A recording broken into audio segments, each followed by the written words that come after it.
ஆனால் தனிநபராக இருந்து என்ன செய்யக்கூடாது? ஆமென். மற்றவர்களை வஞ்சித்து எடுக்கிறதான வட்டியை எல்லாம் என்ன செய்யக்கூடாது? வாங்கக்கூடாது. நமக்கு வட்டி வேணும்னா என்ன செய்யணும்? பேங்க்ல கொண்டு போடணும். அது அரசாங்கத்தாலே அனுமதிக்கப்பட்ட ஒன்று. அதற்கு தேவன் அதை ஆமென் ஸ்தோத்திரம் ஒன்றும் சொல்வதில்லை. அல்லேலூயா. இனி குற்றமில்லாதவனுக்கு விரோதமாய் பரிதானம் வாங்காமலும் இருக்கிறான். பரிதானம்னா என்ன? லஞ்சம் வாங்குகிறது. அல்லேலூயா ஸ்தோத்திரம். அன்றைக்கு ஒரு வக்கீல் சொன்னார், எந்த ஒரு ஆமென் வழக்கு வந்தாலும் ஒரு நீதிபதி இருக்கிறாராம். அவர் ஒரு கட்சியினரை பார்த்து அதிகமா திட்டுவாராம். என்ன செய்வார்? ஒரு வழக்கு கட்சியினரை பார்த்து 2 பேர் நிற்பார்கள், ஒருவரை பார்த்து நன்றாய் திட்டுவாராம். கடைசியில அவருக்கே ஆதரவாய் செயல்படுவாராம். எப்படி பார்த்தாலும் எந்தெந்த வழக்கு வருகிறதோ அவரை பார்த்து நன்றாய் திட்டுவார். அவருக்கு தான் என்ன செய்வார்? வழக்கை நியாயம் தீர்த்து கொடுப்பார். கடைசியில பார்த்தா இவர் யாரை திட்டுகிறாரோ அவர்கிட்ட இருந்து அவர் பணம் வாங்கியிருக்கிறார்னு அர்த்தம். ஏன்னா அவர் திட்டுறதுனால எல்லாரும் என்ன நினைப்பாங்க? சொல்லுங்க. அவருக்கு விரோதமாக அவர் செய்த தவறுக்கு அவர் திட்டுகிறார் நினைப்பாங்க. ஆனா அப்படி இல்லை. மனுஷனுக்கு முன்பாக தந்திரமாயிருந்து குற்றமில்லாதவனுக்கு விரோதமாக என்ன செய்கிறார்கள்? வசனத்தை வாசிங்க.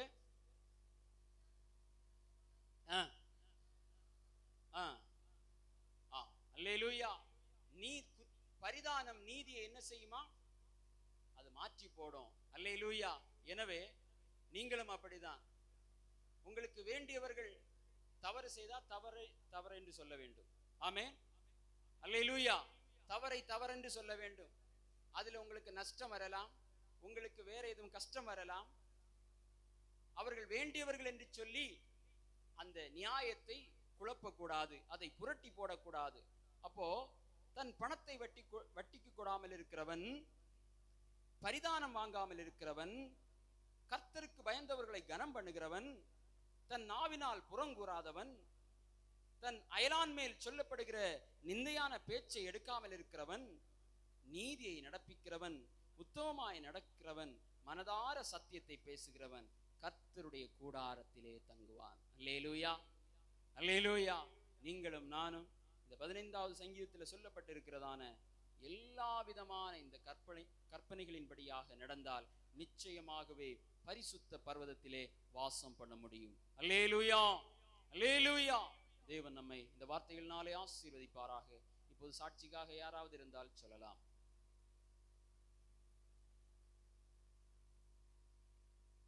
யாராவது சாட்சி